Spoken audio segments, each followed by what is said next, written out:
భూమి కంటే ఎక్కువ భారం మోసేది మహిళ. ఏ రంగం తీసుకున్నా కూడా మహిళలు నంబర్ 1. ఆవకాయ పట్టాలన్నా మీరే, అంతరిక్షానికి వెళ్లాలన్నా కూడా మీరే. తెలుగుదేశం పార్టీ ఆవిర్భావం నుంచి మహిళలకు అనేక రంగాల్లో ప్రాధాన్యత ఇస్తూ వచ్చాం. విశ్వవిఖ్యాత నట సార్వభౌమ స్వర్గీయ శ్రీ నందమూరి తారక రామారావు గారు మహిళలకి ఆస్తుల్లో సమాన హక్కు కల్పించారు. స్థానిక సంస్థ ఎన్నికల్లో మహిళలకు ఆనాడు 9% రిజర్వేషన్ ఇచ్చారు. మహిళల కోసం ప్రత్యేకంగా ఒక విశ్వవిద్యాలయం కూడా ఏర్పాటు చేసింది అన్న ఎన్టీఆర్. మహిళల్ని అన్ని రంగాల్లో ప్రోత్సహించింది మన నాయకుడు చంద్రబాబు నాయుడు గారు.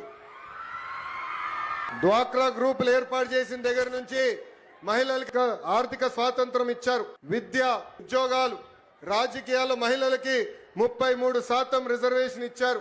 ఏకంగా మహిళల పేరుతోనే ఇళ్ల పట్టాలు కూడా అందించారు.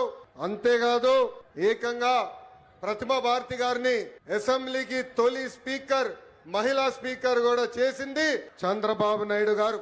మనం తిరుగుతున్న ఆర్టీసీ బస్సుల్లో కూడా మహిళల్ని కండక్టర్ గా నియమించింది కూడా చంద్రబాబు నాయుడు గారే. స్త్రీ శక్తికి ఎదురులేడు.